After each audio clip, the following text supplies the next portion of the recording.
Family time can get really busy, but AI can help streamline everything and make those moments more enjoyable. I think it's great that we have so many options these days to actually try to make time with our family more enjoyable rather than focusing on like the planning of it, okay?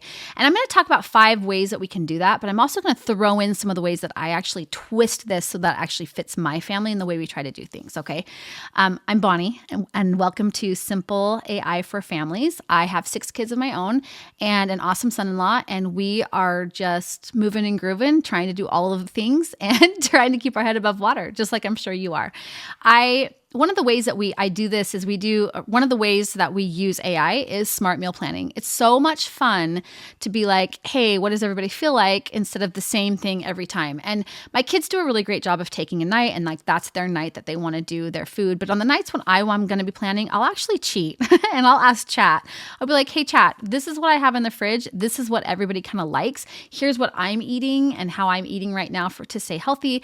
Can you please help me come up with some meal ideas that I can use for my family? And remember, we have this many people, so I'm going to need to keep like time consistent, like a time allotment in mind as well. Like nothing crazy. Like I'm not going to be breading and dipping and frying my own fried chicken. I just don't have the time for that. So it's really fun to do those types of things with Chat and with Claude. There are apps out there that will actually help you they're like AI powered apps that will actually help plan meals based on family preferences and dietary needs. You can use those apps. That's great if you're like the app person. I'm not as much of an app person. I really like to keep things straightforward and do things, if I can, from my computer or my phone, where I'm just like, here's this question, let's figure this out. So I usually will be recommending Chat and Claude on this actual channel. Check out my videos on Chat and Claude where I compare them and how to use them effectively. And I even have prompts and stuff available for that. But right in this instance, this is one of those things where it's like, hey, do you have any recommendations for these 3 ingredients? And then you tell me like what else I could put in it, if I need anything else or whatever. So for instance, I am carnivore, ketovore, but not everybody else in the house is, so just me. But I do know we have some people in the house who are also sugar cognizant, so they're not trying to have as much sugar. And then other ones who just don't care. But we all like good food, and majority of us like seafood. So if I'm like, hey, I have shrimp and I have some cheeses, like what can I make with this that would be ketovore, and I can make some adjustments to it to make it so it's regular friendly as well. So for instance, last night we had shrimp Alfredo, a carnivore style of shrimp Alfredo sauce, and then the rest of the family had regular fettuccine noodles. And it turned out great. Everybody loved it. Super easy to do, super easy to set up. And it actually went along with my whole time constraint issue. I was like, I don't want to be cooking for an hour, so give me something I can do in 20 minutes or less. It did all the things, and it was great. But if you want to use like an app for smart meal planning, you could do something like Yumly or Mealime. And these actually help plan meals based, again, on your family preferences and your dietary needs. And they keep that memory in your phone. And you can say like, yeah, this is something I liked, didn't like it, and you can 5-star it, 1-star, and it will actually keep a memory of the things that you liked and bring them up in the future. Oh, remember your family liked this. AI likes to suggest recipes. It doesn't always come up with the best ones. I've actually had it give me a recipe, and the recipe that I tried was horrible. And it's not because I suck at following recipes, although I do suck at following recipes. I am not a recipe cooker, but I do usually kind of, get the idea, but it was like, this is not good at all. So you do have to kind of double check and make sure that you're like, yeah, this is one I like. And then I would go out to like a blogger and find that specific thing. So if it said like chicken Parmesan without the prep, then I would be like, okay, I'm going to go and find that. So you do have to always take it with a grain of salt. AI is only as good as it's trained, and you still have to double check it. Okay. So it's just like your VA that you have hired, your virtual assistant that you've hired, and you just need to double check their work to make sure it was done appropriately. Okay. But you might be able to be like, hey, I need you to suggest some recipes. I need you to generate some grocery lists. Help me with meal prep by considering my tastes and available ingredients, like these types of things. Because if you don't, it's just going to spit out a whole bunch of stuff. It doesn't even know what area you live in. It might say, yeah, let's have burgers. And you're like, there's no burger in this area. Like we don't eat burgers here. So there's like just some really great things that you can use AI for. You can say things like, so you can say goodbye to any last minute what's for dinner questions and let AI handle the planning for you. Or you can just use it as a tool and say, hey, this is what I have in the fridge. I've got to come up with something for dinner. Can you help me out? Okay, the next one, number 2, is family calendar and schedule management. This is huge. AI-powered calendars like Google Calendar and Cozy can keep track of everyone's activities in one place. I'm a huge Google Calendar fan.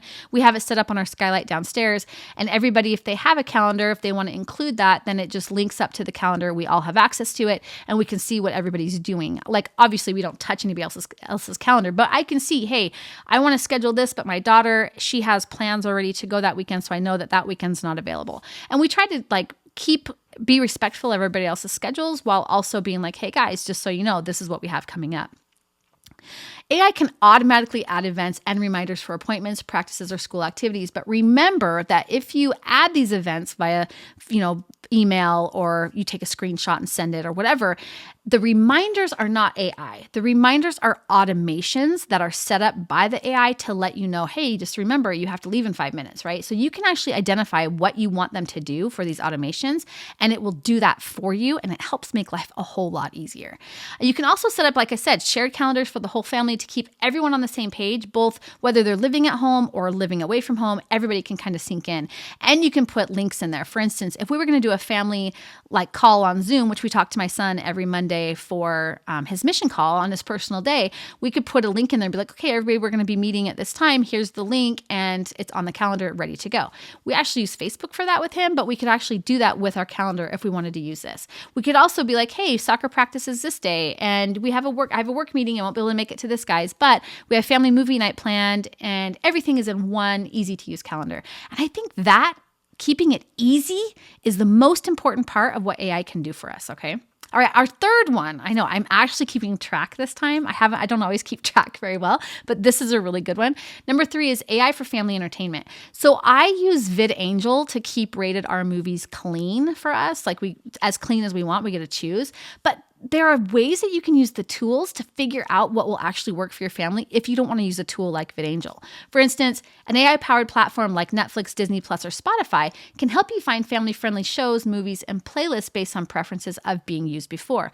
I would be careful, though, because, for instance, Die Hard is a legit rated R movie, and Prime has it listed as PG-13 right now. So I would be really hesitant to be jumping all in on just believing what these streamers are showing, what these streaming companies are saying things are, because the first 5 minutes of Die Hard is straight up all the F word, right? I don't need my kids seeing that. I don't need to see that. So that's my personal opinion on those types of things, but you can go in and ask Chat. This is one of my favorites. Hey, Chat, I want you to go through the last 10 years and pick out the best, the top 20 family-friendly movies that are available on streaming platforms such as, and then I will list out the ones that I have a subscription to at the time. So Netflix, Prime, maybe AMC, and maybe Peacock at the time. Please make sure it's PG-13 or friendlier for family. Topics that we really like are XYZ, fantasy, adventure, dystopic, okay? And you can even go with even more appropriate. Our youngest is 11 or our youngest is 5. We need to have these, but we don't like to watch cartoons because my husband will fall asleep and his snoring will ruin the rest of our movie experience. You have to be able to identify all of the things with your AI program so that it can make good suggestions and not just be the Rats of Nim. Although that is an excellent movie. I don't know if you remember it, but that is an excellent movie. Okay, so it can actually make all of these great suggestions based on what you ask. So for instance, here's a good question.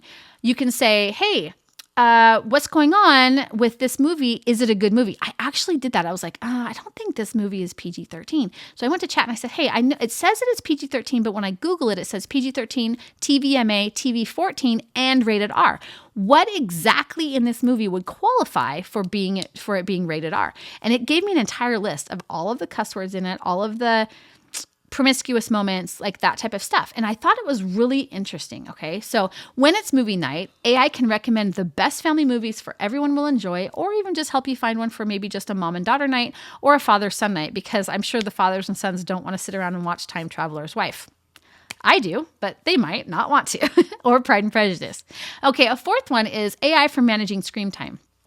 This is huge right now.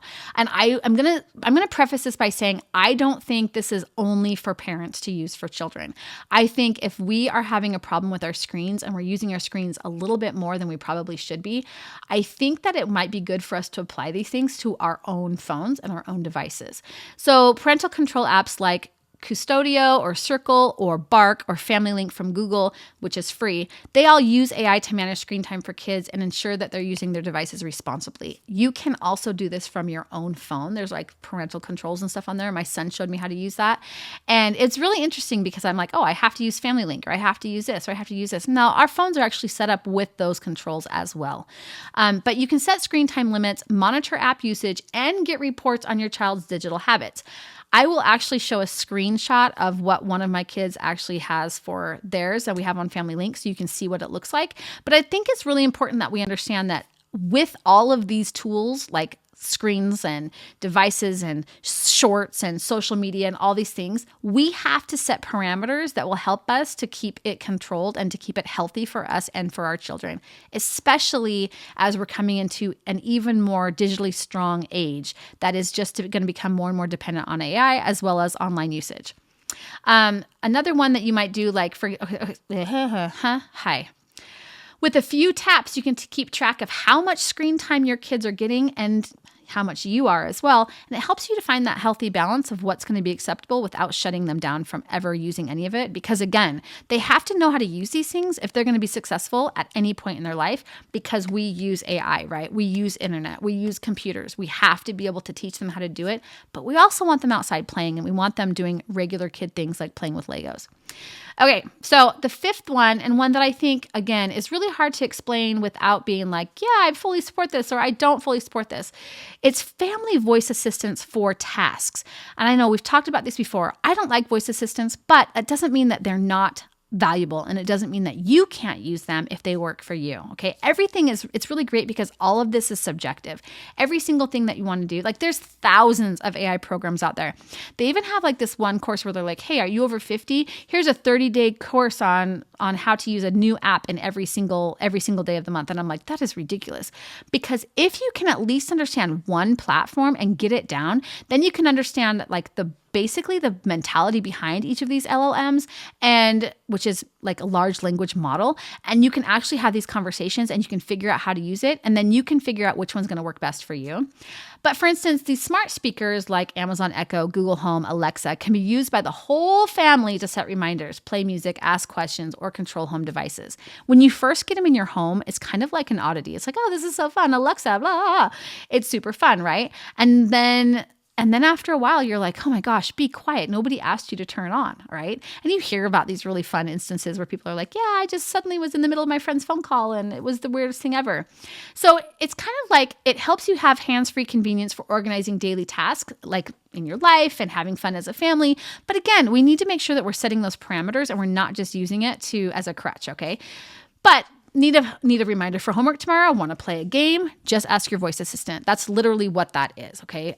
Call my sister. Hey, Alexa, call my brother. Hey, Alexa, get my husband on the phone and tell him I need this, right? So there's like a lot of ways that we can use AI in our daily lives. And I keep covering like just 5 at a time because, oh my gosh, there are so many. And you honestly don't want to listen to me for that long. Okay, so I'm going to actually encourage you to try out one AI tool today and have it just help you do one thing. Even if it's just help me create a list for my son's birthday party. And I have a lot more videos that are on about how I use it to make my life easier. Again, I have 6 kids, we homeschool, we are constantly on the go, and we have so many things going on that actually trying to have a healthy, balanced life is really difficult. But I use these AI tools to help me in my day-to-day and in my job and in all the things that I'm doing, and I love it. It helps me get a little bit more of that time back so I can spend quality time with my family. So share how you're using AI in your life right now, and I would love to hear how you're using it to help with family time, or even just what you're doing to help you have a better personal experience in your life. And hit like and subscribe. And I am looking forward to getting to know you better as we train our AIs together.